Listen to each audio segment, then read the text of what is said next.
ఇప్పుడు ఒక్క ఆదివారమే వచ్చి రక్షించబడి బాప్తిసం పొంది ఇక బుధ శనివారాల్లో నియామక కోటల్లో పాలు పొందకుండా బల్లారాధనలో పాలు పొందకుండా ఉండేటువంటి విశ్వాసులు ఉన్నారు. వారితో మీరెప్పుడైనా మాట్లాడారా?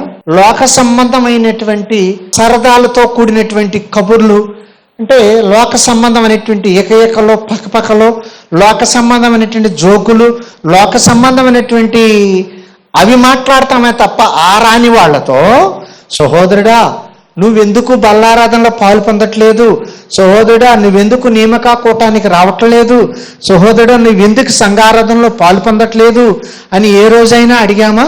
వారు కలిసినప్పుడు సరదాగా జోకులు వేసుకుంటాము, మాట్లాడుకుంటాము, నవ్వుతాము, అలాగే ఆర్థిక సంబంధమైనటువంటి విషయాలు మాట్లాడుకుంటాను తప్ప ఆత్మీయంగా సహోదరుడా ఎందుకు నువ్వు నియామక కోటాలకు రాలేకపోతున్నావు, ఎందుకు నువ్వు బలలో పాలు పొందలేకపోతున్నావు, ఏమిటి నీ ఆత్మీయ స్థితి, ఒకసారి వచ్చి పాస్టర్ గారితో మాట్లాడు, ఒకసారి వచ్చి నీ ఆత్మీయ స్థితి ఏంటో వివరించు, ఒప్పుకో, ప్రార్థన చేయి, దేవుడు నిన్ను లేవనెత్తుతాడు అని ఇలాంటి బలహీనులతో మనం ఎవరితోనైనా మాట్లాడతామా ప్రియులారా?